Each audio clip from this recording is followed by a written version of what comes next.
Assalamualaikum teman-teman. Kali ini saya akan membahas pengalaman saya membeli oli, dan saya membeli oli ini di online shop ya. Ternyata oli ini adalah oli palsu. Jadi bagi teman-teman harus jeli juga dalam membeli oli supaya tidak terkena oli palsu. Sangat sulit membedakan antara oli asli dan palsu, tapi tetap ada beberapa perbedaan ya antara oli asli dan palsu. Dan saya juga pernah mengalami membeli oli di toko onderdil besar di kota saya, dan ternyata juga palsu. Jadi tidak menjamin ya, walaupun itu toko besar atau kecil, kita harus jeli membeli oli. Dan juga saya pernah membeli oli di bengkel kecil di pinggiran desa, tapi ternyata olinya malah asli.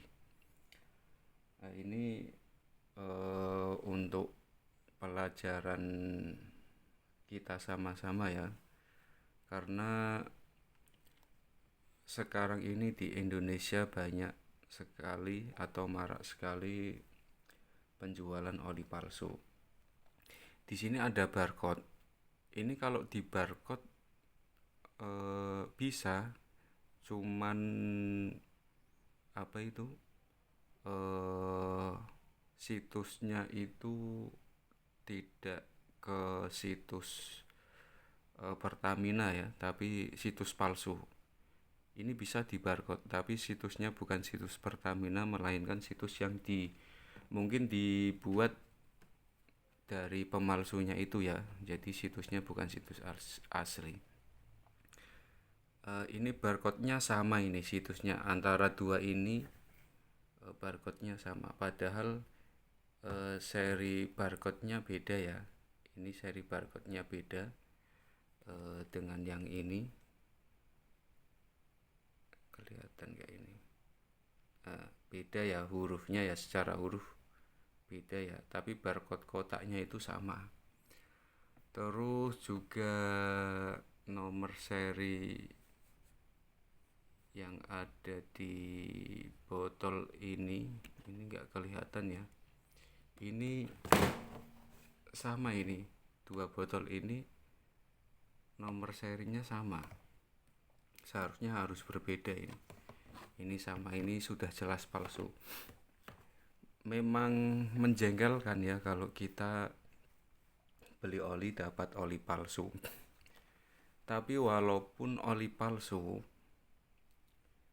ini asli oli. Maksudnya asli oli itu, ini palsu, maksudnya bukan produk dari Pertamina, tapi yang diisi itu oli murahan diisi ulang ke sini ya. Jadi palsunya ini palsu bukan dari Pertamina, tapi kalau olinya asli bisa dipakai ya. Cuman kualitas olinya itu sangat jelek sekali. Jadi yang sering terjadi pada teman-teman, misalkan kena oli palsu terus motornya mogok, itu karena kualitas oli yang jelek. Itu penguapannya cepat ya, penguapannya cepat.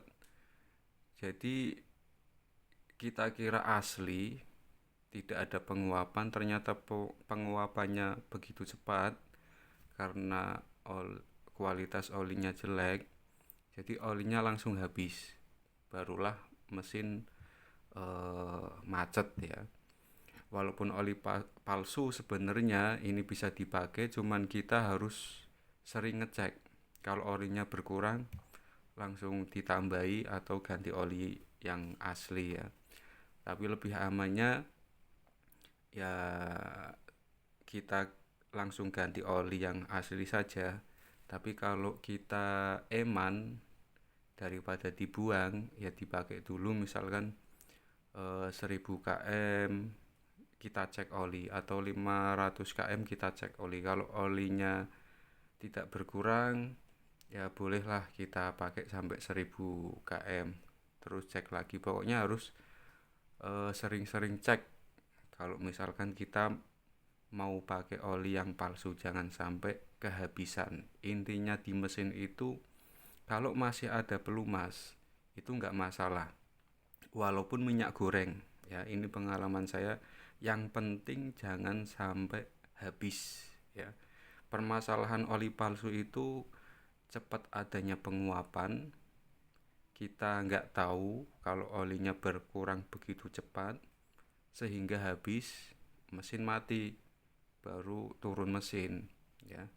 Tapi lebih amannya untuk teman-teman, apalagi untuk pemula, ya lebih baik pakai oli yang asli ya. Tidak, supaya tidak was-was lah. Ini saya kadung beli dua ya, ini nanti saya pakai tetap, cuman mungkin saya campur yang asli ya, sambil saya rutin untuk cek oli tersebut apakah berkurang atau tidak. Terima kasih untuk teman-teman yang telah menyimak.